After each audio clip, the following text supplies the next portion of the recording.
Timbog ang dalawang lalaking tumangay ng betting machine sa isang lotto outlet sa Quezon City. Nakatutok si James Agustin. Nakuna sa CCTV ang isang lalaki na naglalakad sa bahaging ito ng Barangay Bagbag, Novaliches, Quezon City.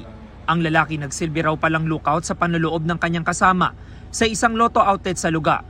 Ayon sa pulisya, kinaumagahan na nadiskubre ng empleyado ang pagnanakaw. Pagpasok niya sa kanyang trabaho sa lotto outlet at doon nakita niya na forcibly na nasira na yung padlock po.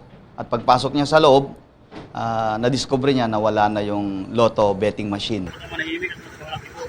Sa ikinasang follow-up operation ng mga operatiba ng Novaliches Police Station, naaresto kahapon ng 33 anyos sa lalaking lookout.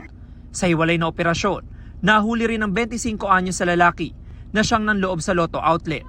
Nabawi sa kanilang lotto betting machine na nagkakahalaga ng 24,000 pesos pero sira na ito. Nagkandak po tayo ng backtracking, forward tracking po. Yun nga po yung sa ocular inspection. At nagtanong-tanong din po tayo sa nearby mga witnesses, possible witnesses para ma-identify po natin yung mga suspects po natin.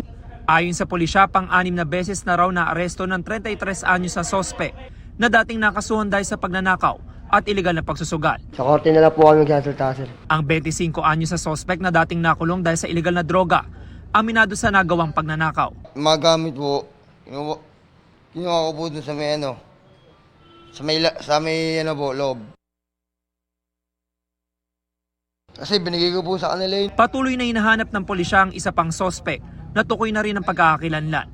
Sasampahan ng mga sospek ng reklamong robbery. James Agustin, Nakatutok, 24 Oras.